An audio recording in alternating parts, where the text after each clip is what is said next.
We keep things rolling here on the Sports Cubicle. I'm your host, Mike Mercado. I am here with the one, the only, Paul Chivari. And unfortunately, we have to continue to watch Bears games because they're on broadcast television. You know what's not on broadcast television? You know what we're not forced to be watching right now? It's Chicago Blackhawks, Chicago Bulls, and Chicago White Sox games because they are right now hard to find. You have to be on a roof with the antennas up like 1988, do an entire ballerina routine to get a signal right now. But they have an answer. The Reinsdorfs, the Wards, they have came up with a solution because as of Friday, November 15th, for the low price of $19 for one individual team or $29.99 for all three, you could get the CHSN app. This is the official press release. The Chicago Sports Network, the home of the Chicago Blackhawks, Bulls, and White Sox, today announced that the network is rolling out its new subscription streaming service for fans. Starting Friday, November 15th, CHSN will offer fans the opportunity to stream Blackhawks, Bulls, and White Sox games on the CHSN app, available on iOS and Android or any web browser. The CHN Live Game Center at the platform core will feature live streams of Blackhawks, Bulls, and White Sox games, real-time game coverage with in-game highlights, pre-game and post-game coverage, including interviews with athletes and coaches. Subscription package will start at $19.99 a month for one team or $29.99 for a full access to CHSN, including all three teams' live games. Fans can enjoy a free 7-day trial of a package of their choice. The streams can also be cast from the web or the app to your larger screens, including your TV. You guys can read the entire app. You talk about just sloppiness, just funniness. I don't even know. The talent at CHSN at Stadium is great. I think the production when it comes to the cameras they're using, the way the games are light, the way they're produced, I think it's all great. This has nothing to do with the talent because it's hard work to get a production up when it comes to professional sports, let alone all the other stuff that they're trying to do with live programming. This has been a sloppy introduction. This has been a sloppy mess. This has been Bush League, and this has been low-level stuff, the entire rollout.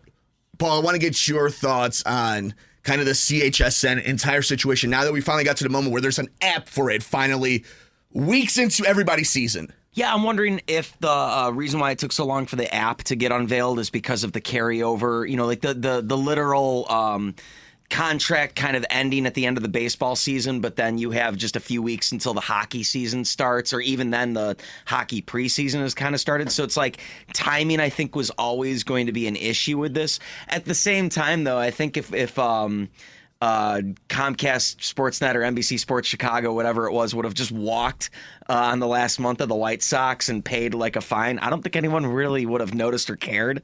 That's so funny. That's so cynical. It's very cynical. Yeah. If it would have given them time, or if the new regional streaming CHSN would have paid those penalties.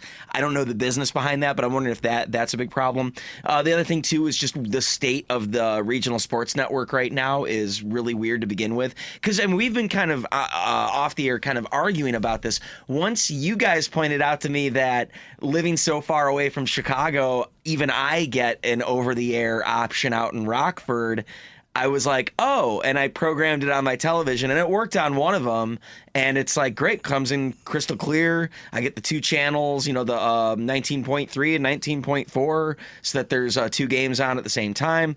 Everything's great. And it's just now I can watch White Sox games, but the problem is I got to wait the longest I can possibly wait until, but I wonder if there's going to be spring training games and then you hear about the streaming thing. Well, I have no interest in the streaming thing. And then when you see the price and it's going to work out to, I think, $358.99 for the whole year. That's without any special deals. Yeah, they're not cutting you any price breaks if you do the full year. Yeah. I think they're assuming it's going to be like most streaming services where you might come and go and there's not going to be like an activation fee or you know what I'm saying? Where it's like, hey, if you want to cancel at the end of this month, you cancel at the end of this month. We'll see. You want to come back in 2 months? Yeah, because why would a White Sox fan want to buy this right now? Someone in my position, I don't really care about watching all of the Blackhawks games streaming when I can can watch them in my living room if I'm home for that.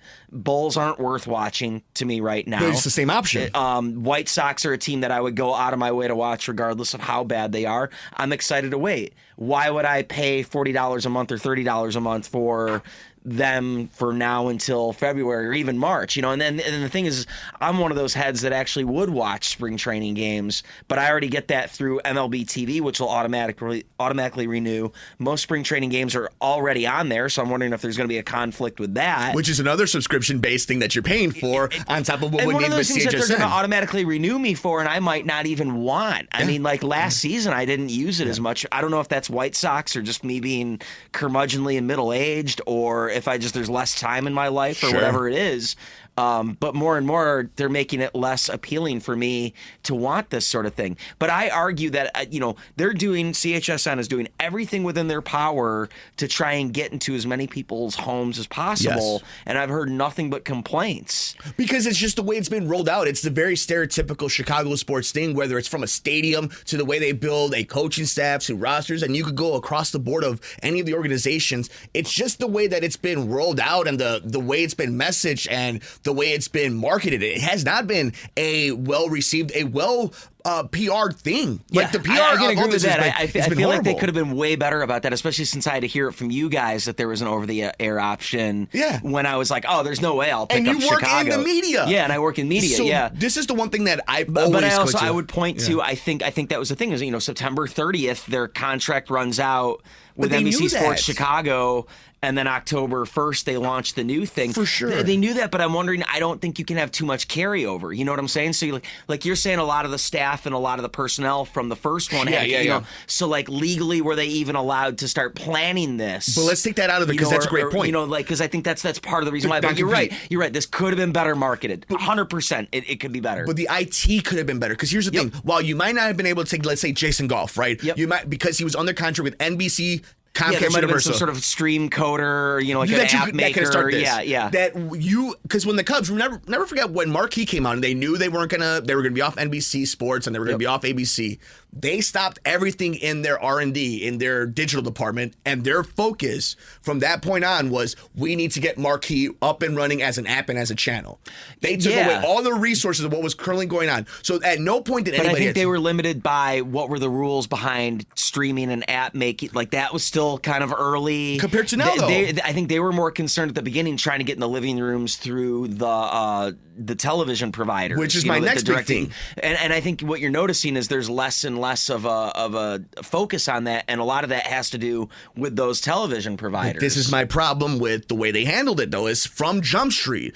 You didn't have an app ready, so that means you had to go on televisions because you were worried about being on TVs. That you worried that even if you weren't on basic... you almost have to be. But even if you weren't on basic cable, you wanted your app to be friendly enough where it could be on smart television. Yep. Fact remains, you went on free over-the-air television, and then even if it was impossible for a lot of people, now people are going to be charged, and you're asking somebody after being able to what you did for free. Yeah. You were able to get these games free. I have no interest. So from Jump Street, they did it wrong. That's my point from this entire thing is they didn't have an app ready, so then when there was time for them to put it out there, their product, they could have been charging people on the app all this. From Jump Street.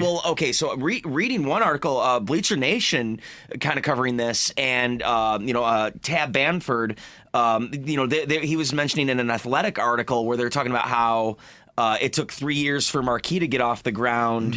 And then Hulu wasn't likely going to happen. YouTube TV was likely not going to happen, and Comcast wasn't going to happen. And it was all those respective companies that are making that decision. Where I was going to the Vegas Golden Knights have the same thing with Scripps, and they offer all 69 locally produced games for a total of $70 for the year. So that's essentially you're paying $1 a game, but that's for the entire season. Whereas this with one team, you're paying $20 for the whole, or $20 a month. So like, what is it? 6 months in a hockey season? Yes. So $120. So you're paying twice as much for a team that's not going to be good as the Vegas Golden Knights. But at the same time, this is the Chicago Blackhawks. It's a little bit of a protected legacy and fan base with Bedard. And this goes. I think we're in a weird Wild West period where we don't know what the future of regional sports broadcasting is. But I think we should be thankful of the fact that there is, once again, a free option for a person like me, the over-the-air, because that was a big thing missing from baseball. We've talked about it. Once WGN and the Cubs, ABC, and ABC, and they stopped all that. Mm-hmm. Once it was like Marquise started, and it was all basic cable. It was all, you couldn't even really stream it unless you had a cable package. Mm-hmm. They're moving away from that. And honestly, like, this is where you and I got to find like the right like sports media critic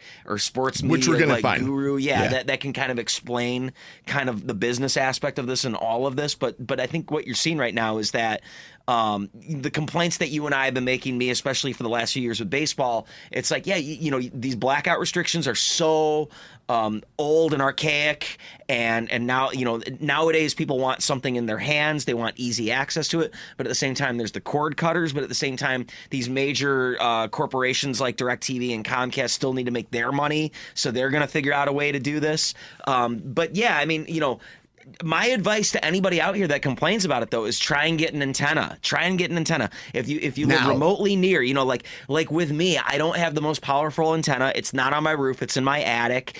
It comes in crystal clear in my basement. I can't figure out why it doesn't come in clear in my bedroom, but that might be to do with the cord the actual cable that I'm using to connect it from the antenna. But I'm saying go ahead and do that. Program that channel in if you can do it. That's going to solve a lot of your problems. And if you're a person that's paying for Comcast or whatever like that, you're probably going to have to bite the bullet and determine, do you want Comcast and what that offers you, or do you want to watch your favorite sports teams? And sadly right now, these teams aren't giving you incentive to watch them. So I think that's the biggest issue. Imagine how livid people would be if the Bulls and the Blackhawks were contenders. I mean, it's still early, but if it was known going into the legitimate season, contenders. You know what I'm saying? Like yes. if they were like, I'm trying to think of a comparison. If they were if they were the Bucks, if the Blackhawks were the Edmonton Oilers now, or if the Milwaukee Bucks, the Boston Celtics, or something like that for the Chicago Bulls, people will be livid about that. At least these teams are terrible, and it's so early in the season. But imagine if it was April and you can't get a hold of these teams, and then what's going to happen